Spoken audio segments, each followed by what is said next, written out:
Hello students, I am Dr. Emil Bhatnagar, working as Senior Research Officer in the Department of Agronomy at GB Pant University of Agriculture and Technology, Pantnagar, Uttarakhand. Here in this field, I will show the difference between the decomposed FYM and raw FYM. क्या अंतर होता है एक सड़ी हुई FYM में और एक कच्ची FYM में, and what are the effects on soil and plants and the other properties, and what are the benefits or advantage or disadvantages associated with the decomposed FYM and raw FYM. We should use decomposed FYM. It is beneficial for plants, for soil, for microbes, and raw FYM has several disadvantages, and a video has already uploaded on the channel and you may watch the disadvantages of raw FYM. तो यहाँ मैं आपको बताऊँगा कि हमको decomposed FYM क्यों डालनी चाहिए और क्या उसके फ़ायदे होते हैं और दोनों में क्या अंतर होता है, क्यों हमको decomposed डालनी चाहिए, raw FYM क्यों नहीं डालनी चाहिए. Now here to you may watch this. This is the decomposed FYM and the color is black and it is very friable. बहुत भुरभुरी है, रंग देखिए काला सा पड़ गया है, भूरा काला सा है, डार्क ब्राउन, ब्लैक, और देखिए बिल्कुल हाथ पे नहीं चिपक रही है और ये देखिए बहुत ही भुरभुरी है. This is friable. This is the decomposed FYM and it takes about 4 to 5 months for proper decomposition. तो ये एक सड़ी हुई गोबर की खाद है and this is the fresh dung and it is used as a fresh FYM or raw FYM, and farmer use this dung directly into the field and they think that this will provide some nutrient, but it is not like that. So it has several disadvantages. तो ये जो कच्ची गोबर की खाद है, इसमें urine है और दूसरा बेड मटेरियल है, वो मिला दें तो ये FYM बन जाती है. तो देखिए ये दोनों में अंतर है. Now this has high moisture, color is brown and it is not friable. It is in the shape of this lumps के रूप में रहती है and it is very difficult to mix. अब इसको फील्ड में मिक्स करेंगे तो देखिए इसकी मिक्सिंग हम प्लाउ चला के करें, कैसे करें, it is very difficult for mixing into the soil. But this is friable, small particles and easily mix into the soil. So first the colour difference and the mixing. It is ease in mixing. मिट्टी में मिलाना इसको आसान है जबकि इसको मिट्टी में मिलाना बहुत मुश्किल है. And why we go for decomposition. हम क्यों गोबर की खाद को सड़ाते हैं? Actually in this fresh dung, actually these are the undigested fodder material, plant material. तो ये गोबर होता है एक्चुअली में जो पशु जिसको खाता है, जिस घास को खाता है, उसका मटेरियल डाइजेस्ट जो नहीं हो पाता है वही ये डंग होता है. इसमें यूरिन भी मिला होगा तो ये पूरा FYM बन जाएगा. And actually these are the plant residue and the nutrients in the plants are in the complex form. For example, nitrogen is not in the ammonium or nitrate form. Nitrogen is present in protein form. तो यहाँ जो nitrogen है वो protein, इसके residue में protein form में है. Phosphorus is in phytate form, sulfur is in protein form, and this protein form, phytate form or any other form, complex form is not available to plant. Nutrients are available only in the ion form, like nitrogen and nitrate ammonium form, phosphorus phosphate form, sulfur sulfate form, calcium ion form, magnesium ion form, zinc plus ion form. So the nutrients are not in plant available form or bio available form. When we mix this material, and then it will not provide the nutrients. So this is the problem or the disadvantage. We think that this will provide the nutrient to the plant. Immediately it is not like that. But in this case it is decomposed. A decomposition means this FYM is subjected for microbial decomposition. Microbes act on this FYM 4 to 5 months before this FYM was like that and it was subjected to decomposition. So after 4-5 months the situation is like that, and on this FYM, raw FYM, first microbes act and they derive the nutrient. They break the complex material, protein for example, into simpler compounds and they synthesize new compounds, and the physical properties are changed as well as chemical properties are changed. And in this case CN ratio is narrow, means carbon is utilized for cell synthesis and lost as a CO2, and nitrogen is released in the form of nitrate or ammonium ion. While in case of this raw FYM, carbon content is high and nutrient content is low, nitrogen content is low, CN ratio is wide.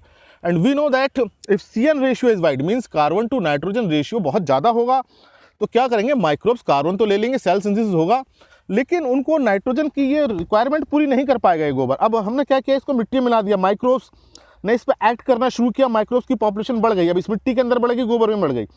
अब microbes क्या करेंगे, इस मिट्टी से फिर nitrogen और phosphorus लेना शुरू कर देंगे।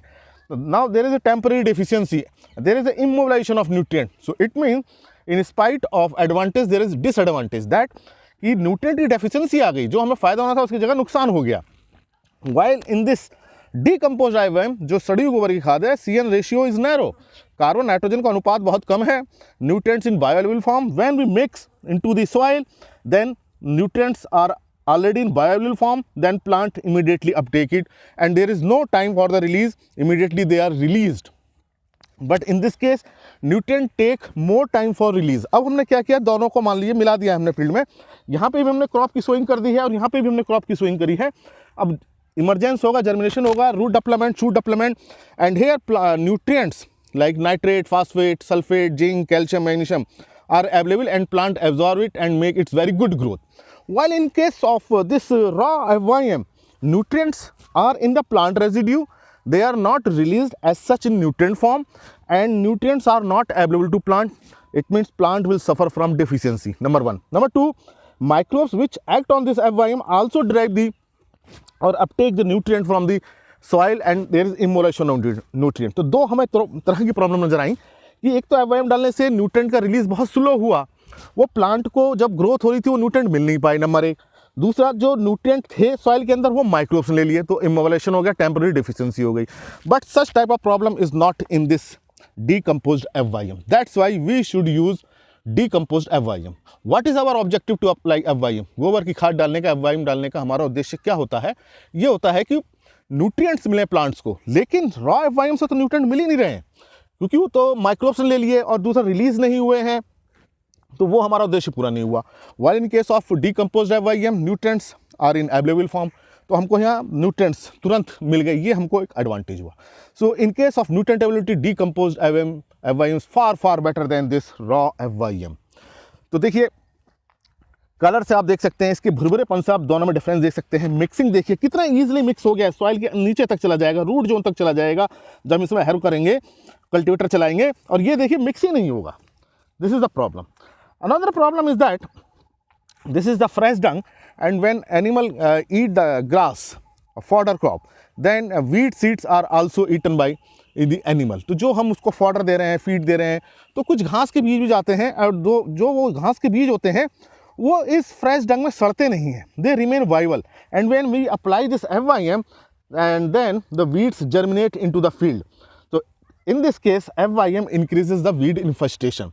तो जब भी हम रॉ एफवाईएम मिलाते हैं तो उसमें वीड सीड्स चूँकि सड़े नहीं होते हैं, तो उससे और वीड्स की प्रॉब्लम बढ़ जाती है। तो जिन फील्ड में रॉ एफवाईएम इस तरह से डाला जाता है वहाँ बहुत ज़्यादा वीड्स की प्रॉब्लम आएगी। While in case of this decomposed FYM, ये decomposition takes 4 to 5 months and during this time weed seeds are decomposed and not remain viable and there is no germination of weeds and no problem of weeds. तो जब ये गोबर की सड़ी हुई खाद है, इसके अंदर बीज पड़े हुए हैं, 4-5 महीने से गोबर की खाद सड़ रही है, तो बीज भी सड़ जाते हैं और उसको डालने से फिर हमारे खेत में वीड्स की प्रॉब्लम नहीं होती है। So this is the advantage of this decomposed FYM. Another difference is that this FYM is remain as such and most of the FYM is on upper part of soil. It is not properly mixed and it is fine particles properly mixed by plowing or by not plowing, by harrowing and cultivator, and the nutrients are below the soil surface. Now the nutrients which are released slowly are on the most of the nutrients are on upper soil surface. And nitrogen, particularly in case of ammonium ion which are formed, they converted into ammonia gas. NH4 ion is converted to ammonia gas NH3 and ammonia is volatile and it is lost into the atmosphere. ये ammonia gas बनेगी ammonium ion से और ये atmosphere में चली जाएगी, तो जो नाइट्रोजन का लॉस हो गया, यहाँ पे ऐसा नहीं होगा क्योंकि ये प्रॉपरली मिक्स्ड है, प्लांट उसको तुरंत एब्जॉर्ब कर लेगा। So this is the difference between decomposed FYM and the raw FYM. अब देखिए ये फ्रेश डंग है, इसमें मॉइस्चर भी है, तो देखिए इसमें कीड़े इंसेक्ट्स आना शुरू हो जाते हैं and it is more subjected to insect infestation, particularly termite, कुरमुला। सो ऐसे खेत में जिसमें ये फ्रेश डंग पड़ा है, ये एक बहुत अच्छा फूड सोर्स है टर्माइट के लिए, इंसेक्ट्स के लिए, वाइट ग्रब के लिए. That's why insect problem increases. Well in case of this decompose FYM, इसमें कार्बन ऑक्सीडाइजेबल फॉर्म में नहीं है, तो इसमें जो फूड की तरह वर्क नहीं करता है इंसेक्ट के लिए, तो ना तो इसमें टर्माइट का प्रॉब्लम होती है, ना कुरुमला की प्रॉब्लम होती है. So that's why when we apply decomposed FYM there is no problem of insect, termite, white grub and weeds. While in case of this FYM, no availability of nutrient, immolation nutrient, temporary deficiency of nutrient, difficulty in mixing, ammonia loss, nitrogen loss, more problem of weeds, insects, termite and white grub. That's why we should not apply this fresh dung into the field directly. First go for decomposition, make a pit, एक गड्ढा बनाइए, उसमें FYM डालिए, गोबर डालिए, urine डालिए, जो उसका लिटर बेड है वो डालिए एंड उसको कवर कर दीजिए. Then it is allowed for decomposition, and after 4 to 5 months is properly decomposed, then apply into the field. So this is the difference between the decomposed FYM and raw FYM, और जिसको हम कच्चा गोबर कह सकते हैं, कच्चे गोबर की खाद है, ये एक सड़े हुए गोबर की खाद है. So this is the difference between raw FYM and decomposed FYM. तो ये आपको समझ में आ गया होगा कि क्या अंतर होता है एक सड़ी हुई गोबर की खाद को डालने में और एक जो सड़ी हुई गोबर की खाद डालने में है. अब किसान भाई क्या करते हैं कि इजीनेस के लिए, कि सुविधा हो, गोबर को सीधे खेत में डाल दिया. अब देखिए ऊपर पड़ा हुआ है, सूख जाएगा, धूप पड़ रही है, सूख जाएगा, अब न्यूट्रिएंट लॉस कर जाएंगे, पर्टिकुलरली नाइट्रोजन. यहाँ ऐसा नहीं होगा, और इसको ऐसे गोबर को डालेंगे तो ये न्यूट्रिएंट्स को रिलीज़ करता है about 1 or 2 months after application. And this decomposed FYM supply the nutrient immediately. That's why it can be applied at the time of sowing. अभी हमने फील्ड प्रिपेयर कर लिया है, इसको हम डाल सकते हैं, then it will provide the nutrient. But this is not the case with the fresh FYM और raw FYM. It is उसको अप्लाई करने के 1.5-2 महीने बाद कुछ न्यूट्रिएंट्स मिलेंगे, लेकिन इसको हम अप्लाई करने के तुरंत बाद मिल जाते हैं. So that's why we should use decomposed FYM, not the raw FYM. So this is the difference between decomposed FYM and raw FYM. Thank you very much.